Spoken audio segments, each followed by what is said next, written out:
It is just a huge honor for me today to be podcast interviewing Dr. Marc Ackerman, DMD, MBA, the Executive Director of the American Teledentistry Association. Clinically, he specializes in orthodontic treatment of patients with dentofacial deformity, intellectual and physical disabilities, and sleep disorder breathing. Dr. Ackerman is the Director of Orthodontics at Boston Children's Hospital, where he practices ortho full-time. He also teaches residents in both pediatric dentistry and orthodontics at no less than the greatest school in the universe, Harvard School of Dental Medicine. Dr. Ackerman has published numerous peer-reviewed articles in orthodontics and professional ethics, and his monograph is Enhancement Orthodontics, Theory and Practice. It was released by Blackwell-Wiley in 2007. He is co-recipient of the 2004 BF and Helen E. Dewel Award for the American Journal of Orthodontics and Dentofacial Orthopedics, which is given annually to the highest rated clinical research article published in the previous year. I can't believe I got this guy to come on the show. He was the editor-in-chief of Special Care in the Dentistry Journal from 2013 to 2016. My God, what did you ever sleep? And I loved your article, Low Income and Rural New Mexicans Seeking Access to Oral Health Care Are Hurting Today by you. I mean, you just, my gosh, so many. And what was that other article I liked? Who Needs Braces? Socially necessary versus medically necessary treatment. Unlike treating a disease with a known cause and having the ability to select a therapy that cures that disease, orthodontics is limited to managing the irregularity of teeth. In simple terms, we orthodontists can straighten your teeth, but we really have little idea how or why they went crooked in the first place. And that was on the Huffington Post. You're a legend, dude. And I'm so glad I got an orthodontist to come on the show, because you, with this teledentistry, I mean, to hear about teledentistry, most people are thinking, this is something for expanded duty dental assistants or dental therapist or whatever. But man, when you're an orthodontist, it means Smiles Direct Club. It means Invisalign centers. There's 5 Smiles Direct Clubs right in my backyard. And so, my gosh, great to have a legend in orthodontics come on the show and talk about all things dentistry. So this telehealth, teledentistry, why did this pique your interest? Was it Smiles Direct Club? No, well, I always had an interest in technology, and I was watching telehealth for years.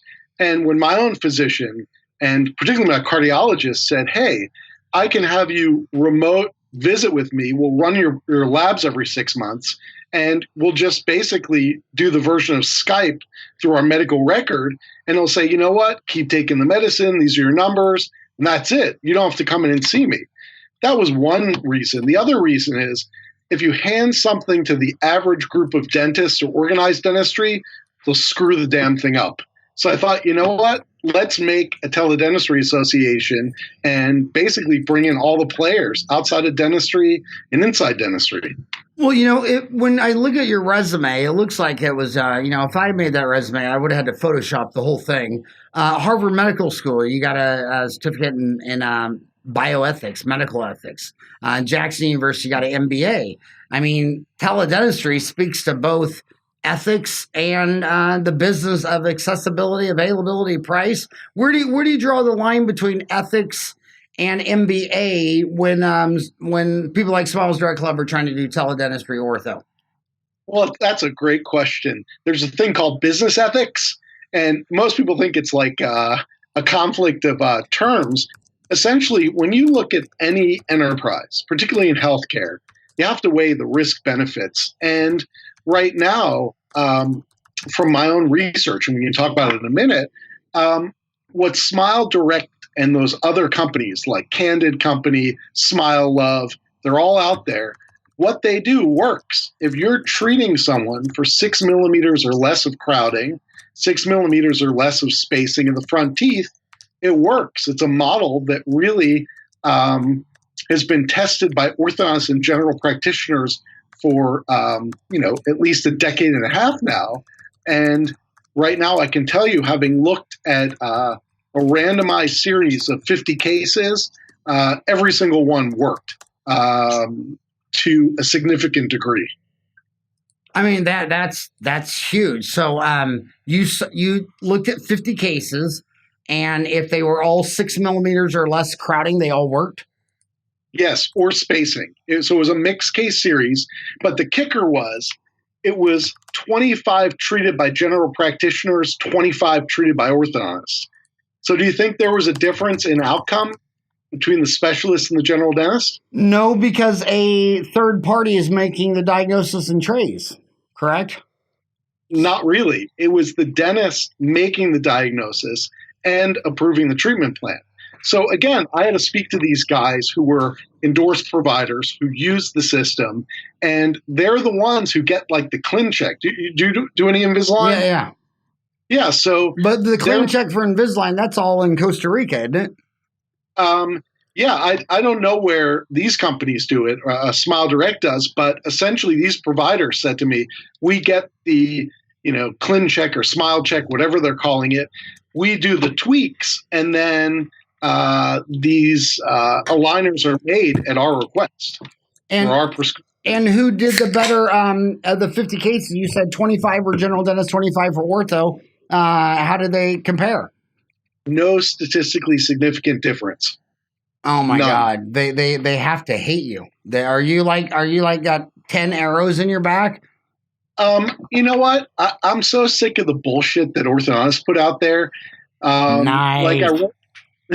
Like I wrote in that article,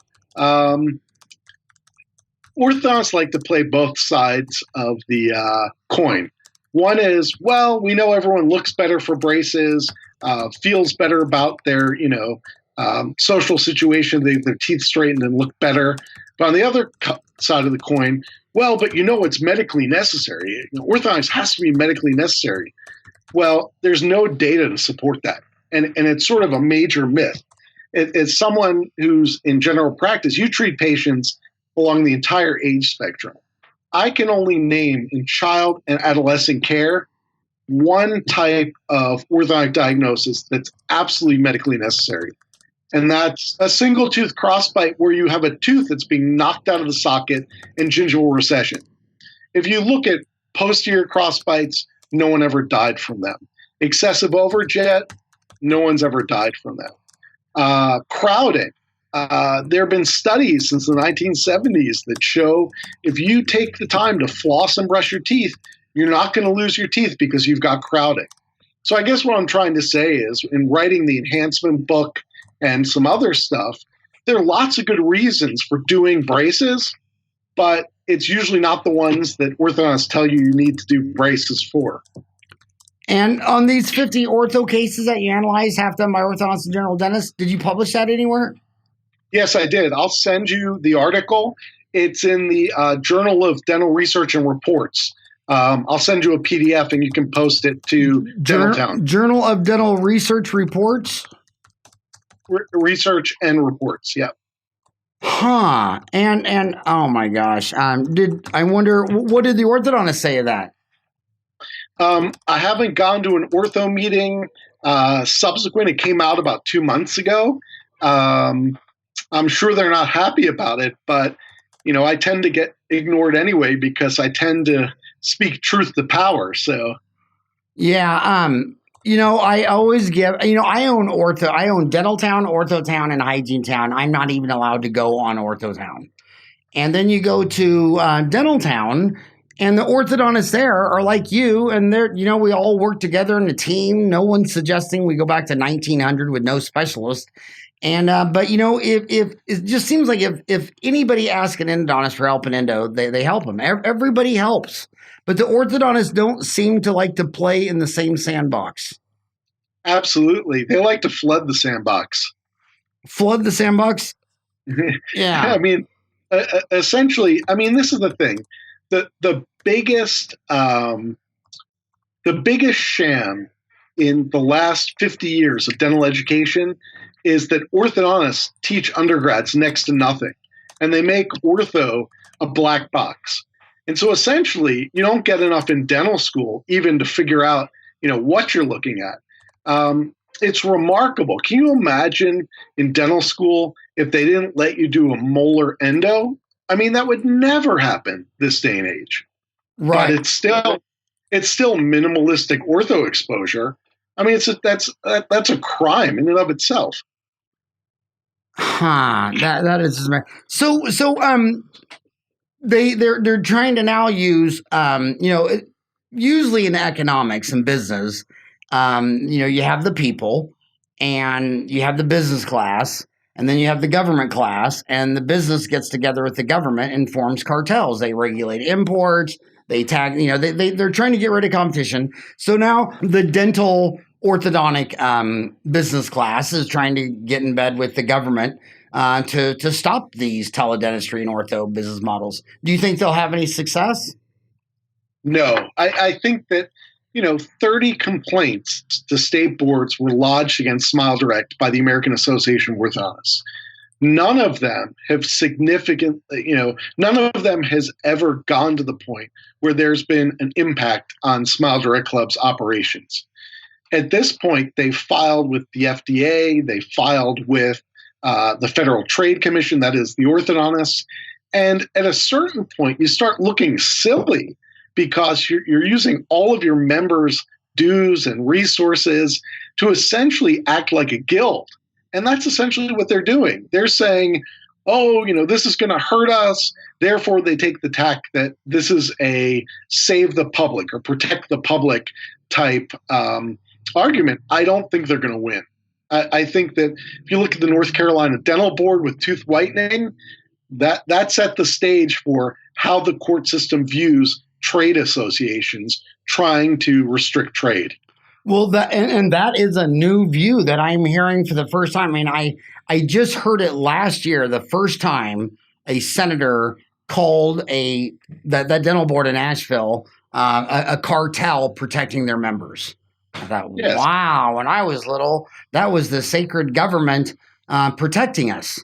And now people are starting to realize that, is it really protecting us or is it a cartel? And where I draw the line, my line in the sand for me was the last house I bought.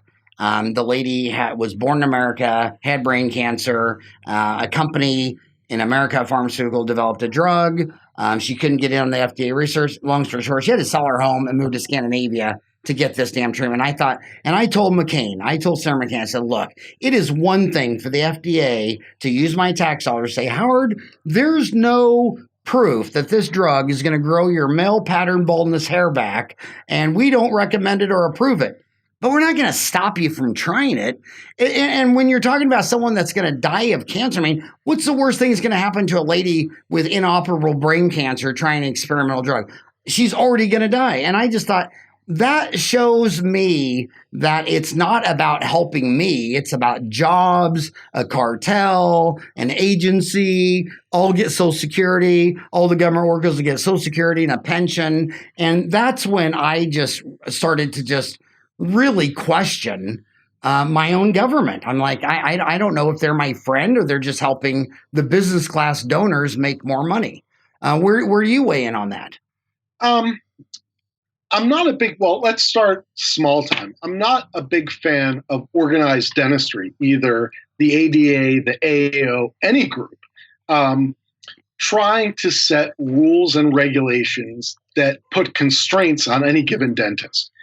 We know that the biggest innovators, when they first set up shop and started doing things, were always tarred as heretics or, people who are on the crazy fringe.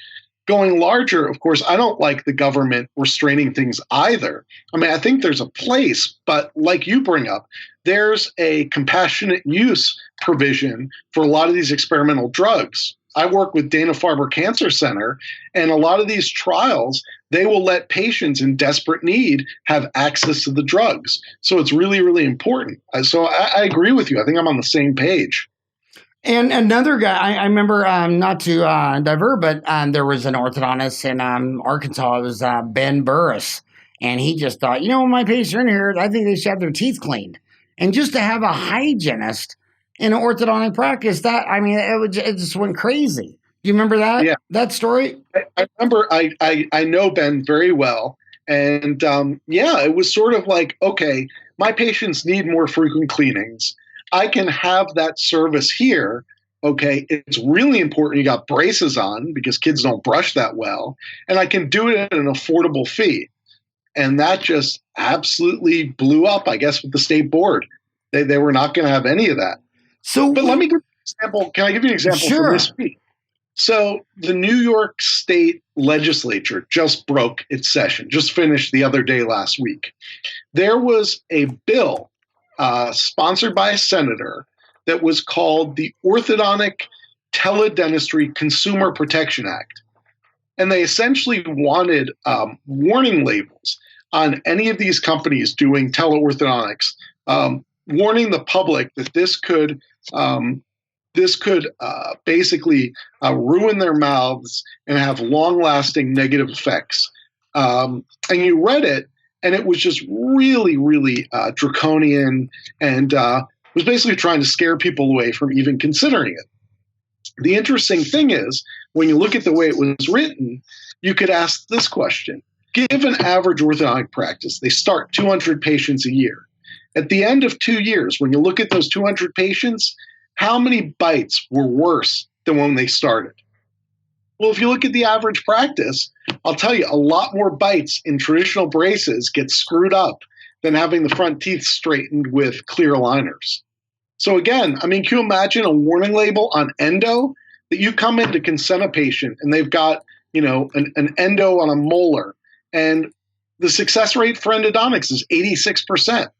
So are you going to say you've got a 14% risk of losing the tooth? I think it's absurd. And fortunately, that New York Act got killed, never left committee to a floor vote. Huh. So you published that in the Journal of Dental Research. Is that is that SAGE? Is that the Journal of Dental Research and Reports? It's not the JDR, which is the big research journal. This is an open access online journal. It's peer reviewed, but it's free. Essentially, what authors do is they publish on it because they want to make sure that anyone who wants to read it can download it for free. Unlike member society journals where you've got to pay, download it. So it's www.jdrr? Yes. Okay, I got it. Where did teledentistry start, and what made you get into it, and where's it going? And to the 6,000 kids that just walked out of dental school last week, what is this going to look like in their future? Well, I think right now it's mostly been public health driven. So you've had like Paul Glassman, who's at University of the Pacific, who's like the father of teledentistry. They set up the virtual dental home. And so it was areas that didn't have great access to care, be it like nursing homes, be it rural health clinics or fairly qualified health centers without a dentist. And they used, live synchronous teledentistry for dentists or hygienists to basically interface with patients who had very little access to care and to triage what their dental needs might be. So as these programs have gotten more and more sophisticated, there are services that do emergency teledentistry in the sense that through pictures or video, they look at a patient and they say, you know what, this tooth is blowing up. You got to go to the emergency room. Or they look and they say, you know what, I got to put you on some antibiotics, and then let me route you to the nearest Medicaid dentist. So that's one side. There's the teleorthodontics, which we already talked about. And then there are going to be programs of hygiene education, hygiene maintenance, where you've got clinics of hygienists and you've got remote doctors supervising them. In those states where it's general supervision, meaning you don't need a doc on premises, that's going to be a major shift in how hygiene is practiced, in my view, in the next 20 years. A lot of things like take music. You and I don't know. I don't know if we're the same age or whatever, but I mean, the coolest thing for me being born in '62 was the new technology of the electric guitar and the electric keyboard, and it completely changed all of music. Do you see this teledentistry the same thing, that this technology is just going to be a huge game changer?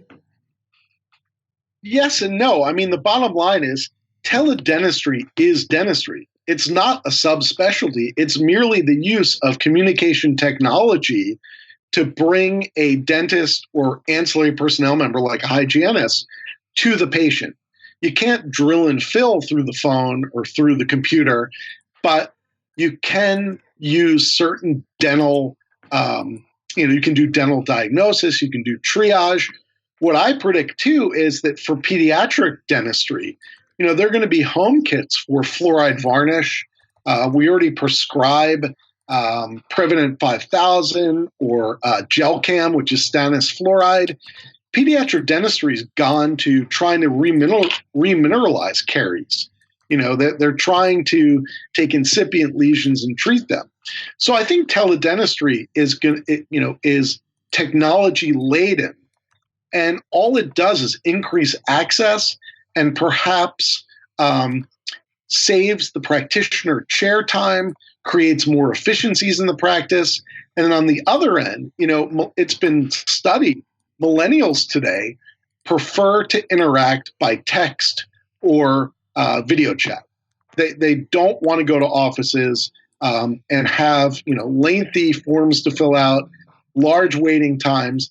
They want to connect on the phone, get the initial intake, get an initial clue on what they need, and then come in and get it done.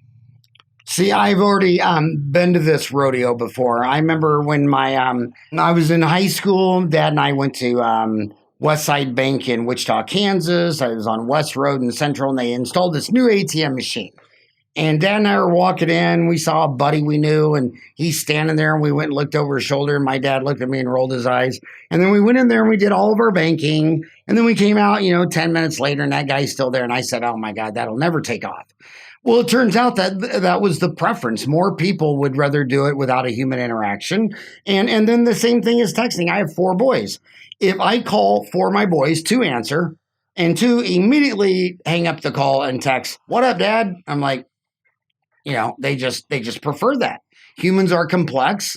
And so, yeah, I think humans are stressful and they're challenging. And so anytime you can get technology and get rid of the human interface, it's going to have a huge market. Yeah, I think so. I found a company. I'm a member of the American Telemedicine Association too, which has been around 25 years. They threw the gauntlet down years ago and are so far ahead of dentistry. It's amazing. I saw a blog post about a company called Tyto, Tyto. It's essentially a platform that physicians can use for primary care. They sell for $300 a kit that the patient can buy, and in it, it's got various sensors to take blood pressure, measurements of the heart, heartbeat, et cetera, rhythms, as well as an otoscope to look in the ear, look up the nose, and essentially, if your practice has this, to triage emergency care, never have to go in. And it's remarkable, this technology. When you go to that website of the American Teledentistry org, AmericanTeledentistry.org, it says modern. It's what? Yeah, it says mine. Oh, that's your website. Yeah. Oh, okay. I didn't know that was your website. When it talks about modernizing access to better oral health, it says you can download the 2019 state telehealth laws. Man, that was a work. That's a 420-page PDF. Yes. How did you? What are you married to an attorney, or how did you pull off a 420-page report? So the truth is, I didn't write it. That there's another group I work with called the Center for Connected Telehealth Policy. They, for years, have been doing updates of the telemedicine statutes. For the first time this year, they looked up all of the teledentistry statutes, which they're few and far between. Like maybe 12 states have some type of teledentistry language in the Dental Practice Acts. So all they did was send me the large file, and I put it up there for everyone to download. And that's you said that's the Center for Connected Health Policy? Connected Telehealth Policy. That's the same. It's also the CCHPCA, right? Yes, exactly. Yeah. So when did Telehealth Policy US, when was that necessary for to come into existence? Probably at least 15 years, maybe even 20. As the physicians started doing, telehealth from telepsychiatry, telederm, telestroke, they realized that there was a lot of advocacy that needed to be done because the medical boards started to do what the dental boards are currently doing. And so in this organization, lots of nonprofit, that is the American Telemedicine Association, there were a lot of spinoffs, either regionally or nationally, that were nonprofits that looked into, what's the law, what should be done about it, what are the best standards of practice. And so in telemedicine, it's amazing. If you remember and you go to the American Telemedicine Association site, their resources are unbelievable. So that's just Center for Connected Health Policy, CCHPCA, and that go ahead. That's one, and then there's www.americantelemedicine.org. Say it again. www.telemedicine.org. American Telemedicine. Okay. .org. Okay. And tell us about that one. So that's in its 26th year of existence. This is the big player in telehealth. This is physicians. It's got all the corporate partners. It's got the insurance industry. If you want to enter the fray in telehealth, it usually goes through the American Telemedicine Association. And their advocacy is second to none. They've worked with legislators for years now. And in any state, when something comes up, that group will pick it up first and literally have one of their committees or one of their groups within the organization run with it. It's pretty amazing. Well, I remember my military friends, patients. For 30 years as being a dentist, I've had military people say from the Navy, they said, I was on you think of an aircraft carrier with 5,000, but most of those boats have less than 1,000 or 600. And they said, when they come back and said, okay, we were in a submarine, we would go under and we wouldn't come back for 6 months. So if you got sick, you just radio it. It had artificial intelligence. And it would just ask you all of these questions. And they said all the research was showing that those guys had about a 96% accuracy on the diagnosis and treatment plan. Yeah. And if you went to any emergency room in America, you couldn't even ask for 80%. Is that true?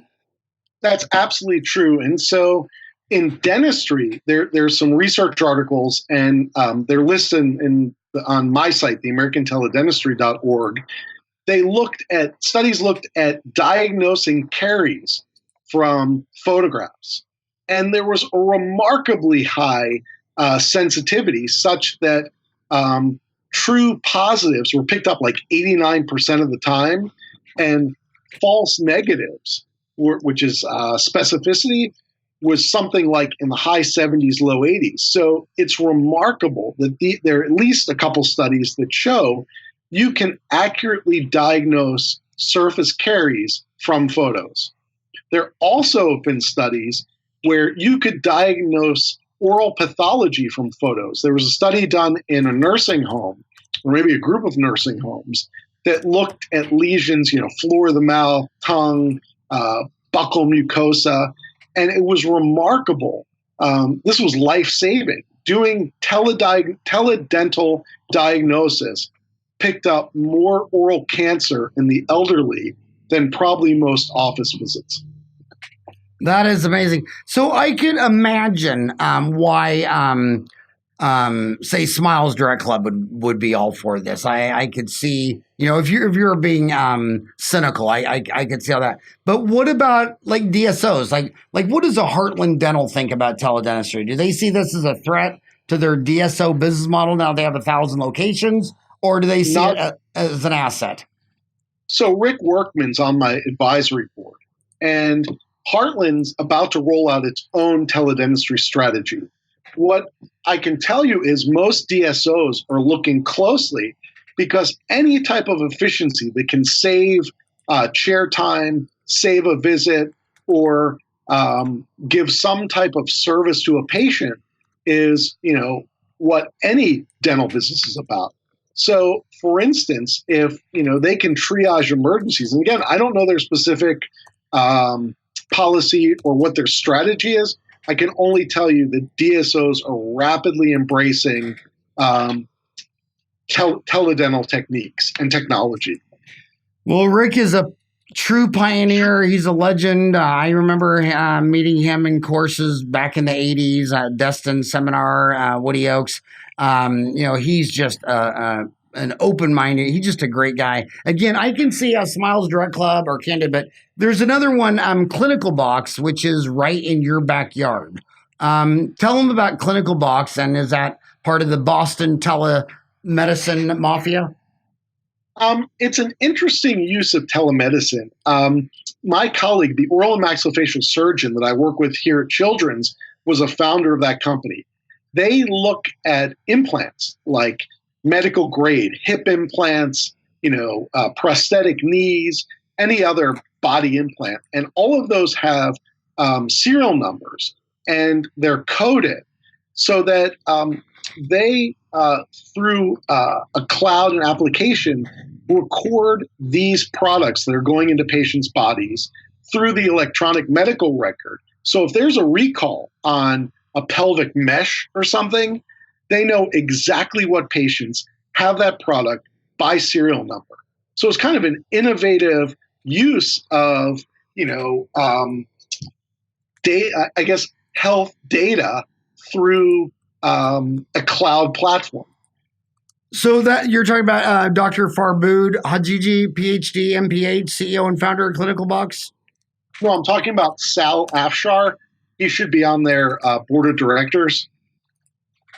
Sal Afshar, AFSHAR. Salim Ashfar? Yeah, yes, that's him. Oh, so he was the founder of the Clinical Box. Yes. Wow, he's a young-looking dude. So must have not. He's the best oral surgeon I've ever worked with in the country in 20 years. This guy can do orthognathic surgery like you wouldn't believe, but at the same token, he's an incredible innovator. He sees the landscape and intuitively figures stuff out. It's really an amazing guy. Huh, that is amazing. So what do you, what's next for teledentistry? What percent of the market of just the United States, just physicians and or dentists? When was it 0 and where is it at now? And where do you think it'll be in 10? I think right now it's probably at 10%, being very liberal in the estimate. I think it was at 0 probably because Paul Glassman, let's say 10 years ago, it started, but it was really in just academic centers. There was no private practice way to get involved. There are companies now like Mouthwatch that are basically allowing private practices and group practices to start up with synchronous teledentistry. But none of that existed 10 years ago. I see it in 5 years that if 50% of dental practices are not using some form of teledentistry, I'd be surprised. So you talked about Mouthwatch. Talk about that one more. Why? What is their unique selling proposition? So their proposition is they have I believe it's a web-based platform where you can go onto the cloud-based server and patients can send and receive communications that are encrypted and compliant via HIPAA. But they also, these softwares are able to link, they sell intraoral cameras that are kind of like wand cameras. So let's say you've got a practice, let's say you're in a small DSO. You've got a whole bunch of GP-based practices, but you've got a specialist working at one, and somebody in the other practice needs a consult for, let's say, endo. You can use this platform basically to create teledental encounters cross practices. So intraoral cameras, I remember when I got to school in 87, Patterson Dental had just bought a Fuji Denticam. It was $38,000. It was like two of your dormitory room refrigerators stacked on top of each other. And it wasn't even 5 to 10 years. They were down to 12,000. Now they're under, 1,000. Was the intraoral camera the breakout technology for teledentistry, or was it digital x-rays, or what do you think the breakout technology was? I think the breakout technology are the easy to use apps that are either mobile or desktop. I think, right now, and I can't remember the exact price, but we had our first CE course up at Rochester at Eastman Institute 2 weeks ago. And the CEO, Brant Herman of Mouthwatch, I think said the whole rig in total between the camera and what you need to get started is under $200. So I think a lot of these things. Oh, and the iPhone. I mean, you can take phenomenal photos extraorally and intraorally with a simple iPhone. I think that was the game changer. As soon as you had a piece of technology at your fingertips that could run apps and take photos and take video, that was it. That's what broke it open.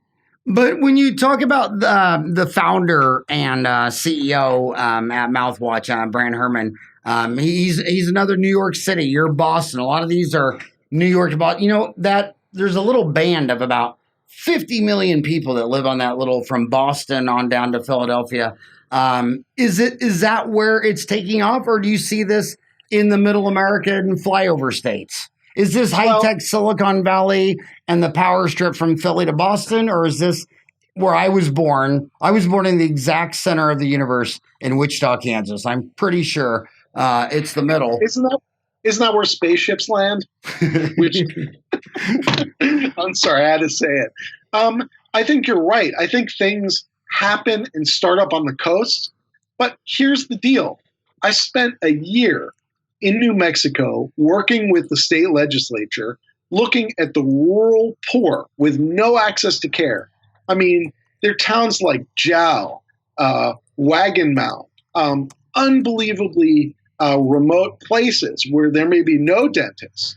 And I tried to craft a teledentistry act that was pretty much a mimic exactly of their telemedicine act. The teledentistry act that exists in the state says the definition of teledentistry is one dentist talking to another dentist by video. And it has to be a dentist to a dentist. So we came up with a great act. We went out there. I traveled all around the state. It went through both houses of the legislature. It was no votes in the House, and in the Senate there were 2 no votes. So it was near unanimously passed. It had 2 weeks to go to the governor. What do you think happened? He found out how much money he would make passing it and how much he would lose. He counted his dollars and went where the money was. So she took a meeting with 2 organized orthodontic groups. I'm not going to mention their names. And they basically said, this act is going to be just for Smile Direct, Candid, and the citizens of New Mexico are going to be harmed. So her health person called me, called some other people, and I said, look, the point of this act is for basic rural care, to route patients to Medicaid dentists. And by the way, there are very few Medicaid dentists out there, and there are overall very few dentists in the state of New Mexico. I said, this act is to basically get people on the radar screen of dentists. And all the public health people loved it. It was really good. And she panicked the governor and vetoed it. Okay, so when you talk about flyover states, I've been working with 5 or 6 states in the middle of the country trying to get teledentistry in those states. And basically the powers that be are trying to block every effort we've done. Whereas on the coast, they're more forward thinking. That's where the money is. That's where the jobs are. So your buddy, the oral surgeon, started a clinical box. He also started implant box. How is How is Teledentistry Connect Clinical Box and Implant Box? How are those of the same? Well, I'm most familiar with Implant Box. I should say I don't know as much about Clinical Box. It's not so much so that it's teledentistry. It's the fact that he's an innovator and bringing his team to the table as a corporate partner has really been helpful in terms of our visioning at the American Teledentistry Association. If you hang out with smart people, you tend to get smarter. Yeah, you should. I mean, the smartest people in the world that run the largest companies in the world are always try to be the dumbest person in the room. And for some reason, say you have a programmer and he needs help. He wants to get a junior. It's like, wouldn't you like to be the junior? Why wouldn't you hire a programmer that was 3 times better than you? And it's so counterintuitive that you're a summary of your 5 people you spend the most time with. So why don't you spend it with 4 people who are smarter than you, and they'll be dragging you to success? I did that freshman year of college. I did it so successfully. I went, born and raised in Wichita, Kansas. They didn't have a dental school. I went to Creighton. They had their own dental school, undergraduate preference, and there were 88 guys on the top floor. And that whole first week, I was thinking, okay, who do you know under no circumstances? I mean, they'll obviously get into dental school. And I picked them out. It was Joe Dovkin. It was Gary. It was Randy Kerwin. It was Gary Isolde and me. And I just chose them. I'm only going to hang with you guys because I know you're going to get in. And I would say Randy Kerwin, Gary Isolde, and Joe Dovkin, one of the greatest endodontists ever, dragged me all the way to dental school. And I got accepted a year under. I got accepted after 3 years. So you just... they do it with staff too. Like they'll need an assistant. And they'll say, well, we got a really good one, so we don't need another good one for 20 an hour. Let's get someone for just an entry level 10. I'm like, well, why don't you go get someone that lives under a bridge for $3? I mean, why stop there? Why don't you get a reptile? Why don't you just get a plant? I mean, get a fungus, a eukaryote, a prokaryote. I mean, it's so obvious. Yeah. I have a great story about underestimating how smart someone was. So my freshman year, I went to Bucknell in central Pennsylvania, and I road crew, and there was a guy 2 years ahead of me named Doug Lebda. And Doug was really smart, and he was a big leader. I think he was captain of the crew team. And I had a few classes like economics maybe with him. And he graduated Bucknell, went to the Tuck Business School at Dartmouth, and got out of the school. I think he was freshly married or he was engaged, and he was looking to buy a house. And do you remember the day when you used to go to the local paper and you'd look up mortgage rates, and you'd go into a bank that day and you'd say, oh, I saw in the paper. They'd say, no, that was yesterday. And it really took lots of time. Doug Lebda started Lending Tree. Okay. And here's a guy I spent a lot of time with in college and had no idea how smart he was. So, I've always said to myself, by and large, I hang out with people outside of dentistry. The people in dentistry are still in the cottage trade model. Okay, dentistry has gone beyond the cottage trade. And where is it now?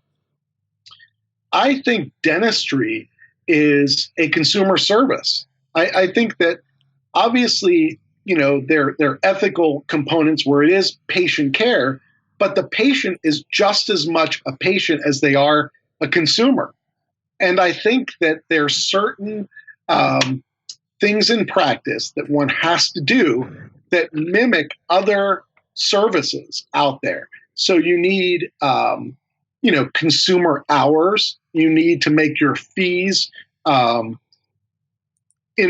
line with the socioeconomic group that you're surrounded by in your community. I think that having one practice and an old-fashioned high overhead, high fee doesn't work anymore. I think there are, quote, I've got colleagues who say, well, I've got a boutique practice. And I say, well, yeah, you've been in practice for about 7 years. You haven't practiced during the recession. Wait until the next recession hits, and you'll be, saying to yourself, boutique schmootique. I should have a practice that makes sense as a business machine, not a holdover from the 1960s. My boys, it took me, they're all between like 25 and 30. And I love it when they spend time with their 95-year-old grandfather, because the saving mentality where you don't spend, you live below your means, is because they lived through the Depression. And I thought it was the luckiest thing that happened to me is I graduated from high school in 80, and that was the worst I've ever seen it to this day. It was 21% interest rates. It was double-digit unemployment. It was just horrible. But by the time I graduated from dental school, 87, it was rock and roll again. And I graduated in May, and then October was Black Monday. I got slapped again. And then I had the longest expansion all the way to the end of the Y2K bubble, popped in March in 2000. So when this Lehman Brothers day hit in 2009, it's like, dude, that's the fourth time I've seen this rodeo, and I smell it again. I mean, I've smelled this smell. So do I. I smell the smell, and I think they're proactive things people should start be thinking of. But for a lot of dentists out there, they should be in fear, because it's coming, and it's coming soon, brother. It's really okay. So let's give them specific advice, because podcasters aren't old and decrepit at 56 like me. They're all the millennials, okay? And so what killed these people? Like in 1980. Dad refinanced the farm to buy a John Deere tractor, but it was the floating interest rates. So when interest rates exploded from 5 to 21, he lost the farm. So all your long-term debt has to be fixed. In Arizona, in 2009, Lehman's Day, about 85 dental practices went under. Which ones went under? They were all the high-end specialty, only did veneers and all these $25,000, $50,000 cases, these all on fours. And when it crashed, I mean, they were in my front room, and I said, well, just go back to extractions and molar endo. They didn't know. They lost all their skill sets. Exactly. And also, when people start talking about the fear of how bad it's going to be, dude, I've lived through it 4 years. I mean, when it's real good or real bad, it's really all the same. Why do you smell it right now? So let me rephrase that. I think the fear should be with the millennials and the recent grads, because they really have no clue to run businesses. For those people who've been to the rodeo, I mean, I remember 2007, 2008, 2009, when the housing bubble blew. But what I see now are several things. And one of them is buying expensive technology in your office. Okay. For instance, cone beam CT machines. Okay. It's the biggest waste of money, in the sense that there are very few indications where you really need one, particularly in orthodontics. Now, I could see in implant placement and other things like, orthognathic surgery, it would be important. But in orthodontics, aside from severely impacted teeth, to take a cone beam on every patient as a standard record is kind of like taking an elephant gun to shoot a squirrel. So what I see is happening is that there's going to be a lot more shared technology. Okay, why would you want to buy something when there may be a service where you can rent the thing? You can get in with a bunch of other docs to purchase, let's say, a CBCT machine. But like you say, dentists don't like to play together sometimes, particularly orthodontists. I did a podcast on radiology on that very subject with Dr. Tara Zahedi, Zahedi, and she was appalled at how much radiation these people were given to kids. I mean, they come in at 6 years old. Am I going to need ortho someday? Boom, a CBCT of their head and throat and thyroid. She was not a fan of this at all. You should share those expensive machines. Right. So that's one thing. In terms of your office, if you're in a building and you're not happy with it, and your rents, let's say it's Class A real estate and you're paying high rent, don't be lazy and re-up. Find another, in most suburban centers, there's a lot of vacant professional space. These developers are dying to give deals. And, I think for people getting out of school, find a decent lease, maybe if it's a condominium, but going out, buying a home or buying, a building prior to a recession, I don't think is a good idea, particularly in certain states. And the funniest thing is when they start talking about buying gold, it's like, okay, and if your little apocalypse happened, what are you going to do with the gold bar? You going to eat it?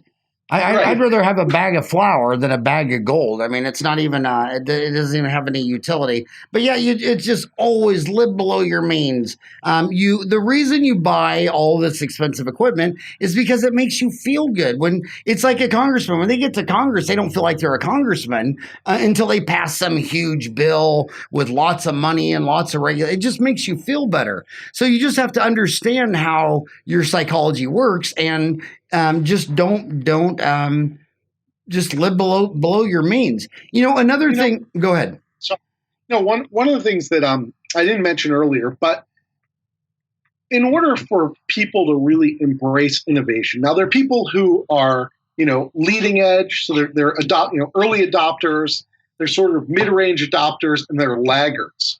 Okay, in my experience in 20 years in dentistry, has been the laggards are the one who are always saying, oh, things are terrible. You can't do this, you can't do that. And I get probably 10 pieces of email a day. More, I've got texting direct to my American Teledentistry website, people saying, oh, what is this? Is this going to make a difference? You can't do this. What are you about? Or you just Smile Direct Club or Candid? And what I say is, the American Teledentistry Association is a place for all parties to come together, patients, providers, corporations. And our motto is we want to support anything that can improve care, access to care, quality of care, et cetera, et cetera.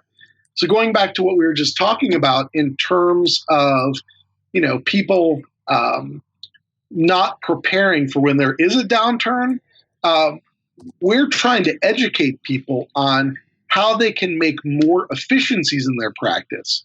That's the key in terms of longevity.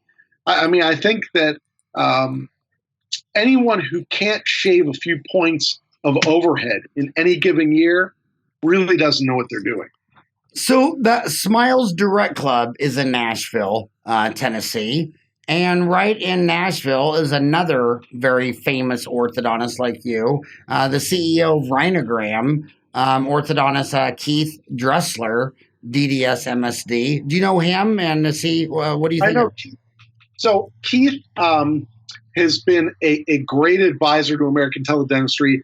He donated Rhinogram, and it's a different use I'm using it for. It's bolted into the American Teledentistry website. So when you click on contact and up pops a box to basically talk to membership, et cetera, it's Rhinogram. You'll see that it says Rhinogram. I looked at his product, and out of all of the teledental apps right now, again, I don't have any stock. He doesn't pay me. I would get that app. It's HIPAA compliant texting. And the neat thing is it bolts on to any practice management software. It converts your landline at the office to be able to receive texts. So that essentially your patients can text you directly to your landline, and you can set it up that these get routed to either billing, scheduling, the doctor, a hygienist. And so it creates practice efficiencies. It brings in encrypted photos, and it basically gives patients the opportunity to literally 24/7 interact with components of the practice. It's not just being used for medicine. For dentistry, there are a ton of medical practices using it. And there was Sweetgrass Pediatrics in South Carolina got something like 1,800 texts in a month once they went to Rhinogram. Can you imagine? Your kid stubs their toe. What did we used to do years ago? Take him to the pediatrician office. Here, you take a picture of the foot, you send it in, the nurse practitioner looks at it and says, you know what? Clean it out, put a Band-Aid on, you're fine. We'll talk to you in 2 days. Wow. So he just is, you think he just really loves technology? How did Keith see all this? Was he born at 30,000 feet? I think he's always been an innovator. His last company is OrthoBank, which I believe is like a third-party financing company. I never used OrthoBank, but he's always been years ahead. And he spoke for me at the Rochester meeting and really has a forward-thinking view on communications. And that's the key. I mean, offices that are going to do well have great internal communications and external. And the most important is when you're going to treat, Gen Y and millennials, you need to be able to respond in a very fast time frame, very thoroughly, and essentially meet the expectations of the customer/patient. And I think he gets it. I want to switch gears completely. You wrote a textbook, Enhancement Orthodontics, Theory and Practice, by no other than Marc Bernard Ackerman, you. I always said that writing a book is like having a baby. I mean, it takes a year to make it. What was your lessons? Are you glad you wrote Enhancement Orthodontics? How was that in your journey? I was really glad. A buddy of mine who was working with Blackwell, which before it was Blackwell, it was Monksguard. Monksguard, Blackwell-Wiley. They have a lot of mergers and acquisitions. He said, you ought to write a book. You could talk to the publisher. I'll introduce you. Give them a pitch because I think you've got some good ideas. So I wrote a 3-page kind of outline of the book, pitched it to the publisher. They got back to me and said, this sounds great. We'll give you a year to do it. It should be this amount of pages, et cetera, et cetera. They don't pay you at all. So anyone who thinks that you're getting paid up front, totally doesn't happen. And royalties are minimal. I mean, I think I spent more money on the art design out of pocket than what I ever made on it. But once I lobbed it in, I got the letter saying, we'd like you to write this. I came home to my wife and I said, honey, I just got this book deal. She said, great, you've got 9 months to write. And I said, what do you mean 9 months? She said, well, I'm pregnant. So having written that book on weekends for about 8 months was pretty unreal. I don't think I could do it again, but I'm really thrilled that I did it. It really shaped my view of practice back then and was ignored when it came out and has a cult following right now. So I'm glad I did it. Well, you also wrote another book with someone we talked about earlier, Ben Burris. You guys wrote The Rules of Orthodontics. Talk about that. Well, I had been, talking to Ben for the last couple of years saying, most patients come in and their expectation is to have their teeth straighter. They want a recognizable difference in how their teeth look. That's why they're getting braces. They're not I've never had a patient in 20 years come in and say, I've got a malocclusion and my bite's off. Their dentist might have said to them, you've got a malocclusion, you better see an orthodontist. But there's never been a self-referral that has said, I've got this problem. They just say, I want to look better. So we talked back and forth and we came with the concept of Straighter, the Rules of Orthodontics. And it basically is 15 practice management tips, in a very small paperback book, talking about how orthodontists or general dentists who do ortho should view the service and what the customer is all about. And that was actually even more enjoyable to write than the other one because it only took a couple months to sort of write it down. So how many rules were there? 15. So do you know them off the top of your head? Or do you want to tell them or look it up? It's what would you call them? 15 rules of orthodontics. Right. So it's Straighter, the Rules of Orthodontics, and there were 15 of them, and I can go through it. Just give me 1 sec, because at this hour, after seeing a full day of patients, you can only imagine my brain's a little bit fried. Hold on 1 sec. We've got here the Straighter book. So here are the rules, and give me 1 sec because I don't want to mess them up because they're in a specific order on purpose. Okay, here it goes. So we broke the book up into 3 sections. And we did that on purpose because a lot of these rules fall into different categories. And so we wanted to make 3 categories. So the first one, we called it attitude. And so you know that anyone who's been successful has a positive outlook. And so we said it's really important to have that attitude succeed. So ready? Here's rule 1. Consumers choose an orthodontic provider on affability and accessibility more often than ability. Absolutely. Okay. And the point is, I've had more people interview. Burris had even more than I did. We're like, yeah, I was resident, chief resident in my ortho program. Great. You're a little shithead. You might think that you've got all these credentials, but that's not what patients are looking for. They want someone who's nice, who's easy to access, etc. Rule number 2, the most significant goal is consumer satisfaction. Okay? Your result of plaster on the table is not what patients are looking for. They want to be satisfied by the entire experience. Number 3, an orthodontic success is the extent to which the service rendered and practice experience fulfilled the consumer's original expectation. Meaning they came to your office, they paid you $5,000. Are they at that point going to say, you know what, I'm glad I did it? Agree with that one? Absolutely. Number 4, orthodontic consumers, parents and adults, are buying enhancement of their appearance with the hope of improving their own or their child's educability, employability, and marriageability. Absolutely. I made that up years ago. If you look better, someone will hire you, take you in college, and maybe even marry you. So, and the last one of the first section was assumptions and belief in false premises will constrain your business, limit consumers' access to care, and reduce your market share. I mean, that goes without saying. I mean, it's just straightforward things, but we know so many dentists and orthodontists who just don't understand those business principles.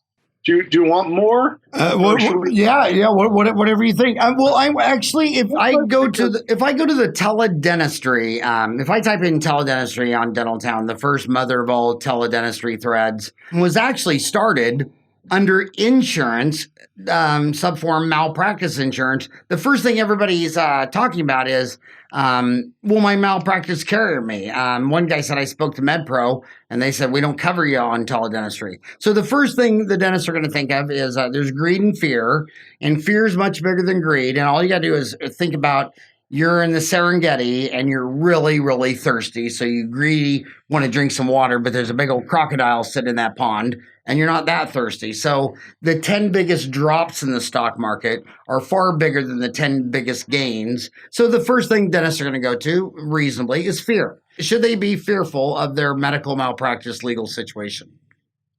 That's a great question. So I called some of the 4 big players in dental malpractice insurance. And I said, do you guys have a rider that's teledentistry? And they all were like, no. However, it depends what you mean by teledentistry. And I said, well, what does that mean? They said, well, if you've got a patient of record and you're communicating them with texts or photos, if you're HIPAA compliant, we don't consider that teledentistry. We consider it normal practice. Okay. The hitch here is if you want to grab new patients or consumers you've never seen, and you're reaching out to them or they're reaching out to you through teledental methods, that's where these insurers aren't necessarily going to cover you. Whereas in telemedicine, there are all sorts of policies. I'm going to the National Association of Dental Plans meeting. I'm speaking in the fall. Is it in Florida? It is, yeah, it's in Orlando. Yeah, I spoke there a couple of years ago. Great group of people. Yeah, like really good. So they said, okay, we want to know about teledentistry. What do we need to do? And that's the number one thing. I'm basically saying you can only offer certain teledental services through your network of providers if it's legal, or not legal, well, legal, number one, but then two, if the provider is going to be covered for it through malpractice. So I always say to everyone who calls me, I get calls about, can I do this? Can I do that? My first thought is call your state dental board, okay? Call your attorney and call your malpractice carrier, okay? Those are the people who give the blessings. The thing that frustrates me the most about that group, what was it? The National Dental Insurance, Dental Benefits? Association of Dental Plans. The National Association of Dental Plans?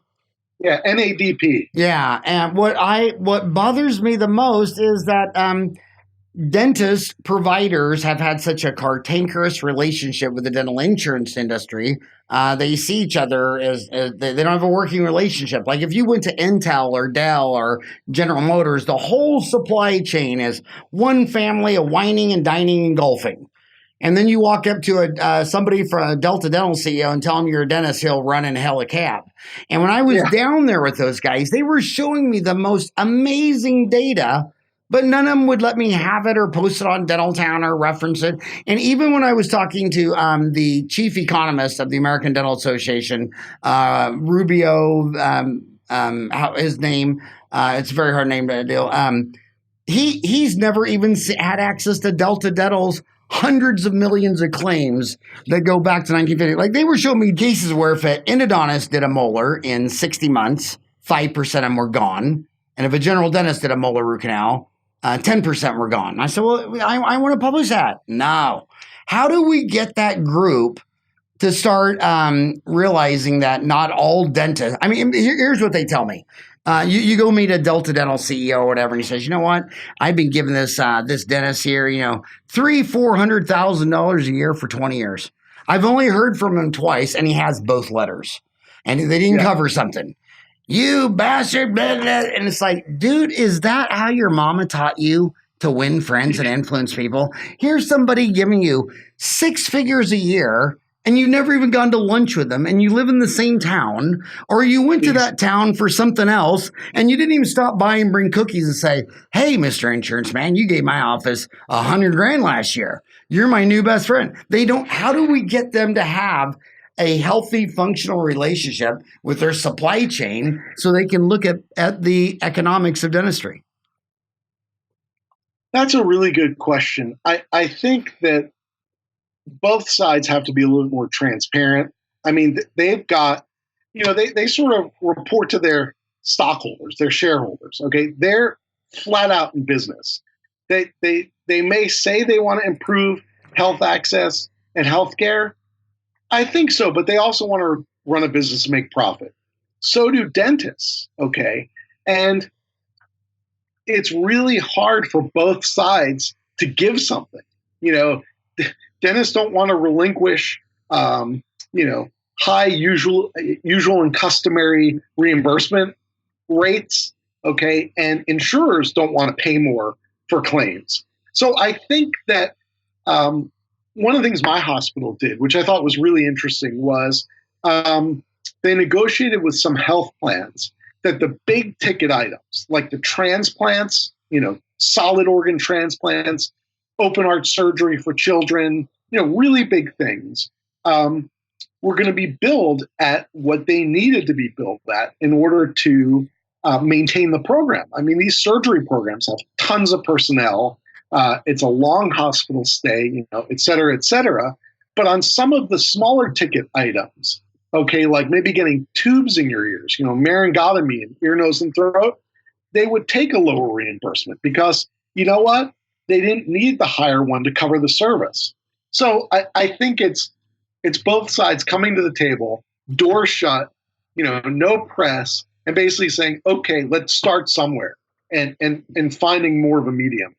I might be altruistic, but I think at some point it's got to happen. And we'll end on this. I can't believe we went well over an hour. God, we're an hour and 15. Last question.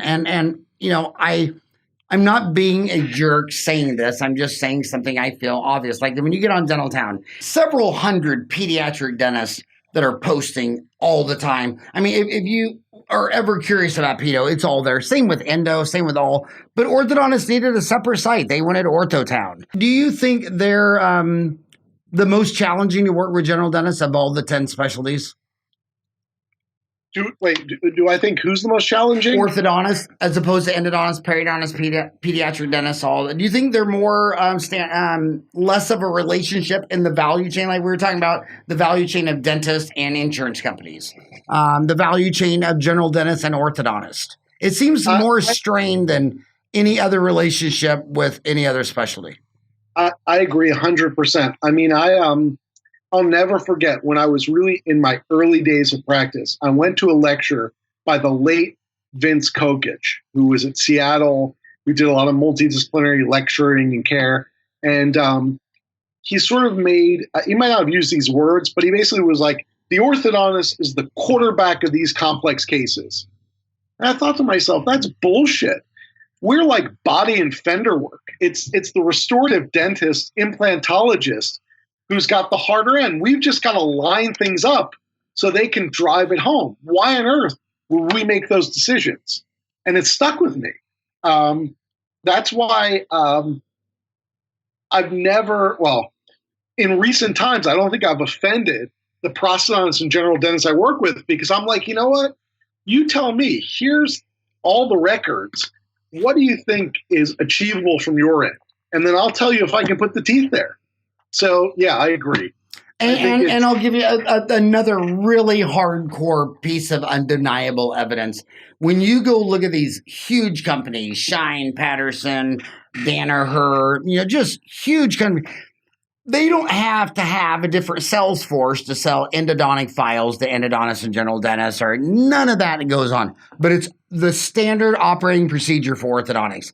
Orthodontist finds out that my rep has been selling brackets to a non-orthodontist. Never see me again.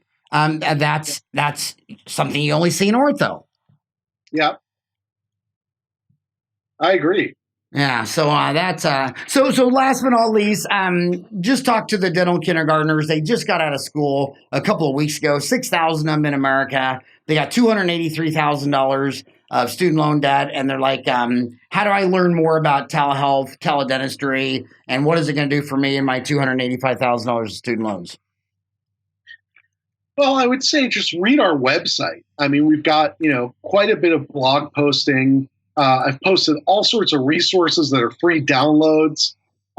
We had our first course, so they just missed it. But next spring, we'll have our second course on teledentistry. And I would say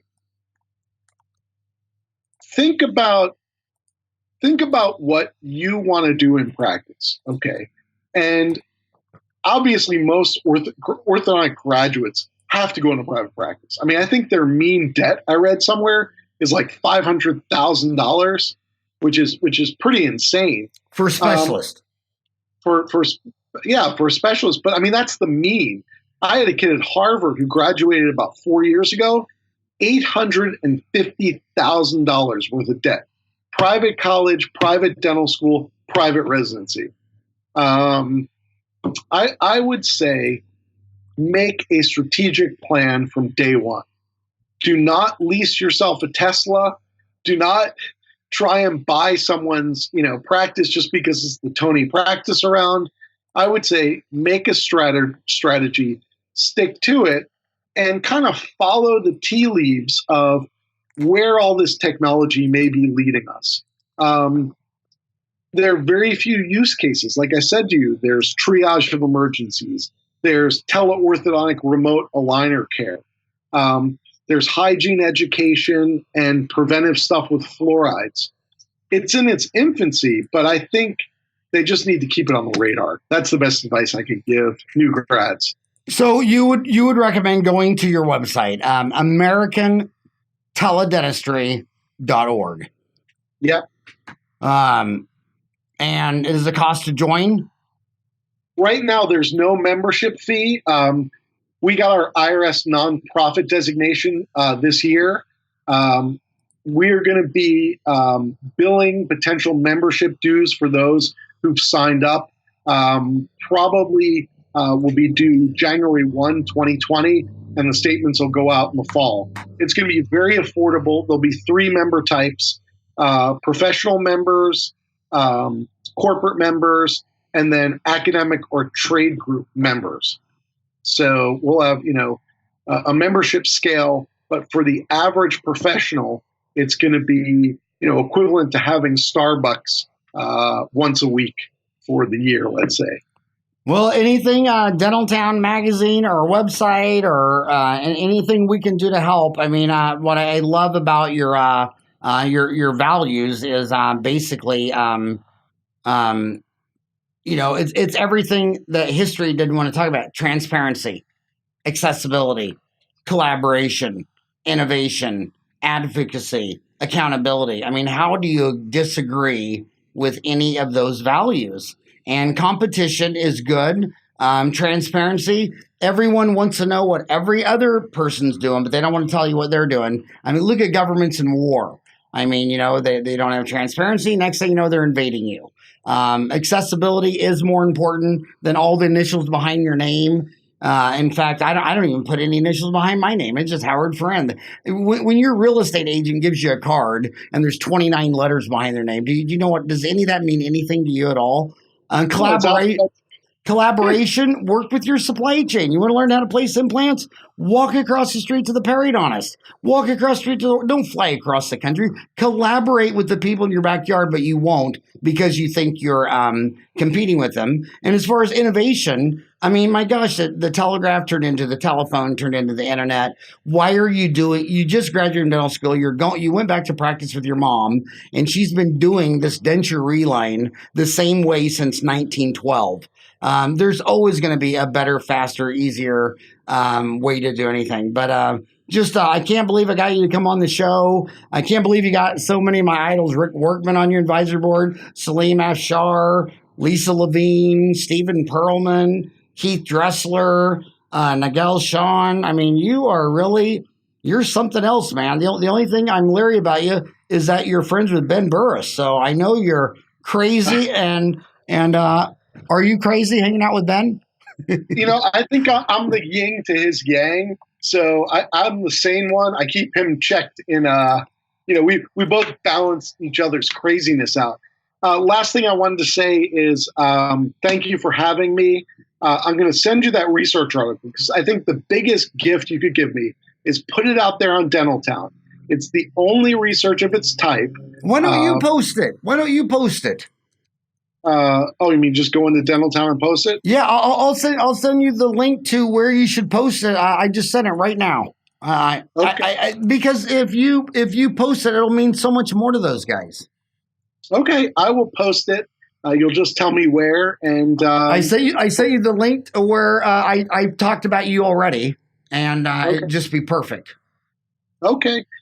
Howard, thank you. It's been fun, and I look forward to the reaction. I'll get a bulletproof vest to wear. And tell Ben Burris that he's my favorite orthodontist. He always was because my God, there's just nothing about that guy that reminds you of an orthodontist. He's fearless. He was episode 439, Orthodontic Practices with Ben Burris, and now he has his website is, orthopundit.com. But the guy, I don't know if he just has thick skin or thinks it's a joke, but I love his freedom from fear. And it reminds, and I can't tell you how many times I told my boys that about President Roosevelt when they told him that Pearl Harbor had been bombed and the whole military was around him and said, look, you don't understand. Germany and Japan, those are the two biggest countries on earth. We just came out of the Depression.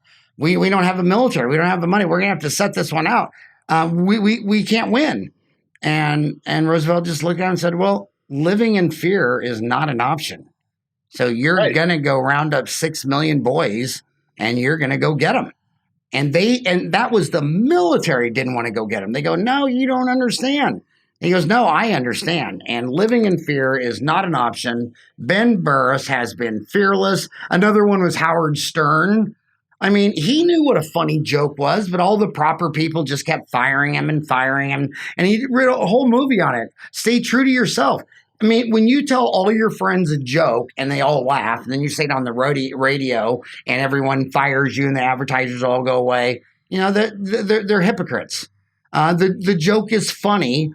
And if you, so Ben Burris is the Howard Stern of dentistry. Passionate, smart, fearless, and you're from the same mold. So thank you so much for coming on the show and being a fearless innovator in dentistry. Well, thank you very much, Howard. Pleasure to talk to you.